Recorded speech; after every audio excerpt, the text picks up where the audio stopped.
சூழ்நிலையிலையும் நிலா வந்து ஐயனார் குடும்பத்தை விட்டு கொடுக்க மாட்டாங்கன்னு நினைக்கிறவங்க நம்ம வீடியோவை லைக் பண்ணிவிட்டு நம்ம சேனல் இன்னும் சப்ஸ்கிரைப் பண்ணாதவங்க சப்ஸ்கிரைப் பண்ணிக்கோங்க. நிலாவுக்கு காலையில் தான் தெரியுது அவங்களுக்கு வந்து பாத்ரூம் கூட கரெக்டான வசதி ஏற்படுத்தி கொடுக்கல அவங்க அப்பா அப்படின்னு சொல்லி. அவங்களுக்கு இன்னும் டீ காஃபி எதுவுமே கொடுக்கல. அதனால் நிலா போய் வச்சுட்டு வந்து காஃபி கொடுத்துட்டு நிலா எல்லார்த்திட்டையும் கிளம்புங்க போய் குளிச்சுட்டு வாங்க எல்லோரும் அப்படின்னு சொல்கிறப்போ யாருக்கும் பாத்ரூம் வசதி இல்லாதனால தன்னோட ரூம்லேயே போய் எல்லாத்தையும் ரெடியாக சொல்கிறாங்க. அப்போது தேனுக்கு ஒரே இதாக போயிடுது. என்ன நிலா உன்னோட ரூமில் போய் இத்தனை ஆம்பளைங்களை கிளம்ப சொல்லியிருக்கிற அப்படின்னு சொல்லவும், ஆமாம் அவங்க இருக்கிற வீட்டில் தானே நான் இருக்கேன், எனக்கு எந்த பிரச்சனையும் இல்லை, எல்லாமே கம்ஃபர்டபுளாக தான் இருக்குது அப்படிங்கிறாங்க. சரிவா நீ சாப்பிடு அவங்களாம் குளிச்சுட்டு வரட்டும் அப்படின்னு சொல்லவும், இல்லை அவங்களும் எல்லாருமே வந்துடட்டும் நம்ம சாப்பிட்டுக்கலாம் அப்படின்னு நிலா வந்து நீங்கள் சாப்பிடுங்க அப்படின்னு சொல்லி அவங்க டைனிங் டேபிளில் ஒரு செட் ஆஃப் பீப்புள்ஸ் உட்காந்து சாப்பிட்டுட்ருக்காங்க. அவங்க அப்பா அண்ணா அண்ணி எல்லாருமே. அப்போ நிலாவையும் கூப்பிட்றாங்க. நிலா வரல சாப்பிட்றதுக்கு. இல்லைப்பா அவங்களும் குளிச்சுட்டு வரட்டும் நான் அவங்க கூடவே உட்காந்து சாப்பிட்டுக்கிறேன் அப்படிங்கிறாங்க. வாமா நிலா என்னம்மா ஒரு நாள் தானம்மா எங்கள் கூட சேர்ந்து சாப்பிட்ற, ஒரு வருஷமாக அவங்க கூடயே தானே சாப்பிட்டுட்ருக்குறேன், ஏம்மா நீயே வா சாப்பிடு அப்படின்னு ரொம்ப கம்பல் பண்ணவும் நிலா அவாய்ட் பண்ண முடியாமல் சரின்னு உட்காந்து சாப்பிட்றாங்க.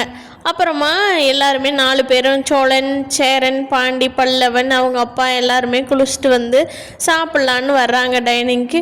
தம்பி வாங்க வாங்க சாப்பிடுங்க எல்லோரும், இருந்தா நாங்கள் இப்போ தான் சாப்பிட்டு முடிச்சிருக்கிறோம், வாங்க வாங்க சாப்பிடுங்க, எல்லாத்தையும் குறைச்சி தேனே எல்லாத்துக்கும் போடுமா அப்படின்னு சொல்லவும் அங்கே இருக்கிற ஸ்பெஷலான ஐட்டம் எல்லாம் நிறையா தீந்துருது. என்னம்மா என்ன பண்ணி வச்சுருக்கீங்க அப்படின்னு தேனை பார்த்து இவர் தெரியாதவராட்ட கேட்குறாரு. தேனும் ஐயோ பாருங்க நான் சேர்த்து தாங்க செஞ்சேன், எப்படி உங்களுக்கெல்லாம் தீந்துருச்சு, வெறும் இட்லி மட்டும்தான் இருக்கே அதுவும் ஒரு மாதிரி தான் இருக்குது அப்படின்னு சொல்லி தேனு சொல்கிறாங்க.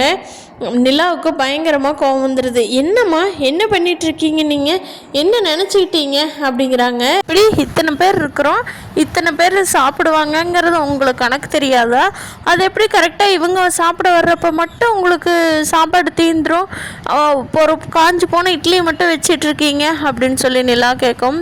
தேன் இருந்துட்டு ஏம்மா நீ தானே பார்க்குற, நீயும் தானே கூட தானே சாப்பிட்ட, எல்லாமே சேர்ந்து தானே இருந்தது, இன்றைக்கி அந்த வேலைக்கார பொண்ணு வந்து தெரியாமல் செஞ்சிருச்சுமா, அளவு தெரியாமல், டெய்லி நம்ம தானே சாப்பிட்டுட்ருக்கோம் அந்த அளவுலேயே அந்த பொண்ணு செஞ்சிருச்சு போல், நான் சொல்லிட்டு தான் போயிருந்தேன் ஆனாலும் அது எப்படியோ பண்ணிருச்சுமா, சரி மன்னிச்சுக்கலாம்மா, இருமா மாப்பிள்ளைக்கு என்ன வேணுமோ நான் போட்டு தர்றேன் அப்படின்னு தேன்னு சொல்கிறாங்க.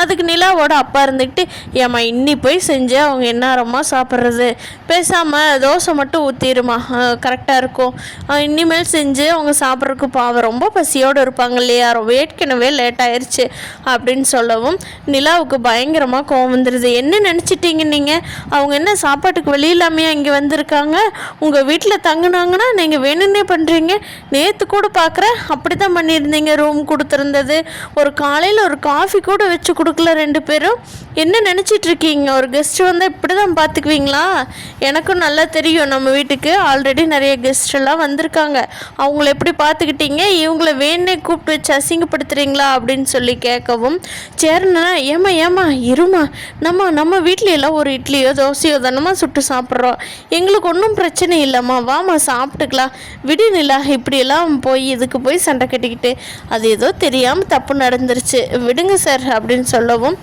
நிலா இருந்துட்டானே விடுங்க, இவங்களுக்கு இப்படியே போக போகத்தான் ரொம்ப ஒரு மாதிரி பண்ணுறாங்கண்ணே எங்கள் அப்பா, வாங்க இப்போவே கிளம்பலாம், வாங்க ஹோட்டலுக்கு போகலாம், நான் கார் புக் பண்ணுறேன் அப்படின்னு சொல்லி நிலா சொல்லவும் சேரன் இருந்துட்டு வேண்டாம்மா நாங்கள் இதையே சாப்பிட்டுக்கிறோம் நிலா, வேண்டாம் ப்ளீஸ் விட்டுரு, இதெல்லாம் ஒன்றும் பிரச்சனை இல்லை, நம்ம வீடு மாதிரி தானே சாப்பிட்றதுக்கு என்ன அப்படின்னு சேரன் சொல்லவும் இருந்துட்டு அண்ணே வா ஹோட்டலுக்கு போய் சாப்பிட்டு வரலாம், என்ன நினச்சிட்டு நீ வா நிலா நம்ம எல்லாருமே போயிட்டு வருவோம் அப்படின்னு சொல்லவும் நிலா சோழன் என்னை மன்னிச்சிருங்க சோழன், ரொம்ப கம்பல் பண்ணாங்களா உட்காந்து சாப்பிடுன்னு, இவங்களோட இது தெரியாமல் நானும் ஓகேன்னு சொல்லிட்டேன் சோழன், உங்களை விட்டுட்டு சாப்பிட்றக்கூடாது தான், சாரி சோழன் அப்படிங்கிறாங்க. பரவாயில்ல நிலா எனக்கு ஒன்றும் பிரச்சனை இல்லை, இந்த அண்ணன் இவங்க எல்லாம் இருக்காங்கல்ல நான் இவங்களோட போய் ஹோட்டலில் சாப்பிட்டு வந்துடுறேன் அப்படின்னு சொல்கிறாங்க. சேரன் அண்ணா தான் இல்லை வேண்டாம் என்ன இதை போய் பெருசு பண்ணிக்கிறீங்க, பேசாமல் அமைதியாக இருங்க, வாடா பல்லவா உனக்கு தோசை வேணுமாடா இட்லி வேணுமாடா அப்படின்னு கேட்டுட்டு எல்லோரும் உட்காந்து சாப்பிட ஆரம்பிச்சிடுறாங்க. மனோகர் மனசுக்குள்ளேயே தின்னுங்கடா தின்னுங்க, அந்த காஞ்சி போன இட்லியும் சட்னி ஊற்றி தின்னுங்க. வேணே தான்டா கம்மியாக செய்ய சொன்னேன். உங்களுக்கெல்லாம் 5 ஸ்டார் ஹோட்டல் மெனு மாதிரி கேட்குதோ? அப்படியே 5 ஸ்டார் ஹோட்டல் மெனுவாக சாப்பிட்டு வளர்ந்தவங்களாச்சா? என் பொண்ணு இங்கே வந்து இவனுங்களுக்கு போடலன்னு எங்கூட சண்டை கட்டுறாச்சே அப்படின்னு சொல்லி மனசுக்குள்ளே திட்டிக்கிட்டு இருக்காரு. இல்லை வந்து இவங்ககிட்ட எல்லாம் அண்ணன் சாரிண்ணே மன்னிச்சிருண்ணே அப்படின்னு சொல்லி திருப்பி கேட்குறாங்க. விடுப்பா பரவாயில்ல, ஈவினிங் நல்லா சாப்பிட்டுக்கலாம் மத்தியானம் அப்படின்னு சொல்லிட்டு எல்லோரும் அது பெருசாக எடுத்துக்காமல் சாப்பிட்டுக்கிறாங்க. டேசனும் அப்போ தான் குளிச்சுட்டு சாப்பிட வர்றாரு. என்னம்மா எனக்கு காஃபி தண்ணியும் ஒருத்தரும் கொண்டுட்டு வந்து கொடுக்கல, நானும் நல்லா தூங்கிட்டேன், யாராவது காஃபி கொண்டுட்டு வந்து எழுப்புவாங்கன்னு நினச்சிட்டு இருந்தேன், யாரும் எழுப்பு காணமே, நல்லா தூங்கிட்டேனே அப்படின்னு எந்திரிச்சு வர்றாங்க. ஐயோ அங்கிள் சாரி அங்கிள், இவங்களுக்கு காஃபி வச்சு கொடுத்தேன், நீங்கள் மொட்டை மாடியில் தூங்கிட்டு இருக்கிறீங்கன்னாங்களா, அதனால் அப்புறமா வரலான்னு நினச்சேங்க அங்கிள், அதுக்குள்ளே இங்கே பார்த்துட்டு வர முடியல. ஐயோ சாரிங்க அங்கிள், வாங்க சாப்பிட்லாம் அப்படின்னு சொல்லி நிலா கூப்பிட்டு நடேசனை உட்கார வச்சு இட்லி தோசை எல்லாம் போடுறாங்க. அப்போ என்னம்மா உங்கள் அப்பா வசதிங்கிற, அதே இட்லியும் தோசையும் தான் இருக்குது, நம்ம வீடு மாதிரியே ஸ்பெஷல் அவ்வளோ இது இல்லையாம்மா அப்படிங்கிறாங்க. சேரன்னுட்டாப்பா அதெல்லாம் இருக்குப்பா, மத்தியானம் எல்லாமே ரெடி பண்ணிக்கலான்ட்டு இப்போ விட்டுட்டாங்களா, நீங்கள் சாப்பிடுங்க அப்படின்னு சொல்லவும் தேனுக்கும் அப்படியே உள்ளுக்குள்ளே குதூகலமாக இருக்காங்க. உங்களுக்குள்ளே இவ்வளோதான்டா, இதுவே அதிகம்டா, எங்களை உங்கள் வீட்டில் இருந்ததுக்கு இங்கே கூப்பிட்டு உட்கார வச்சு என்னங்கடா அப்படின்னு நினச்சிக்கிட்டு தேனும் உள்ளுக்குள்ளேயே ஒரு மாதிரி பேசிகிட்டு இருக்காங்க. சாப்பிட்டு முடிச்ச உடனே மனோகர் வந்து ரொம்ப ஒரு மாதிரி மரியாதையாக நடந்துக்கிறாரு அப்படின்னு நினச்சிட்டு, ஏன் தம்பி சாப்பிட்டீங்களா, சாரி தம்பி மத்தியானம் இந்த தப்பு வராது, நான் பொறுப்பு, எங்கள் வீட்டுக்கு கூப்பிட்டு நான் பொறுப்பு தம்பி, நான் பார்த்துக்கிறேன் அப்படின்னு சொல்கிறாங்க. சரிங்க பரவாயில்லைங்க அப்படின்னு சொல்லி சேரன் சொல்கிறாரு. சோழன் எதுவுமே பேசலை. ஆல்ரெடி இவன் வேணுன்னே தான் பண்ணுவாங்க, சோழனுக்கும் தெரியும் மனோகருக்கும் தெரியும். ஆமாம் தம்பி ரிசப்ஷன் முடிச்சுட்டு எல்லாருமே இன்னும் 2 நாள் இங்கே ஸ்டே பண்ணிட்டு போகலாம், அப்புறமா உங்கள் ஊருக்கு போய்க்கலாம், ஒரு நாள் தானே வந்திருக்கீங்க, நாளைக்கெல்லாம் எங்கேயாவது வெளியில் போய் சுற்றி பார்த்துட்டு அப்புறம் நீங்கள் சென்னை கிளம்பி போய்க்கலாம் அப்படின்னு சொல்லி மனோகர் சொல்லவும் நடேசன் வந்துட்டு ஐயோ இங்கே என்னப்பா ஜிஜி சத்தம்மு கொசுக்கடிமு, ஐயோ முடியலடா, எங்கள் வீடு தான்ப்பா எனக்கு சொர்க்கம், டேய் ரிசப்ஷன் முடிஞ்சதுன்னே என்ன பஸ்ஸாவது ஏற்றி விடுங்கடா, இல்லைடா பரவாயில்ல நான் லாரியாவது முடிச்சு நம்ம வீட்டுக்கு போயிடுறேன்டா, நீங்களே எப்போவோ வந்து சேருங்க அப்படின்னு சொல்கிறாரு. சேரன் இருந்துட்டு இல்லைங்க சார் நாங்கள் வந்து கிளம்புறோம், எங்கெல்லாம் கொஞ்சம் வேலையெல்லாம் அப்படியே போட்டு இருந்தோம், ரொம்ப நாள் லீவ் போட முடியாது இல்லையா, அதனால் கிளம்புறோம் அப்படின்னு சொல்லி சேரன் சொல்கிறாரு.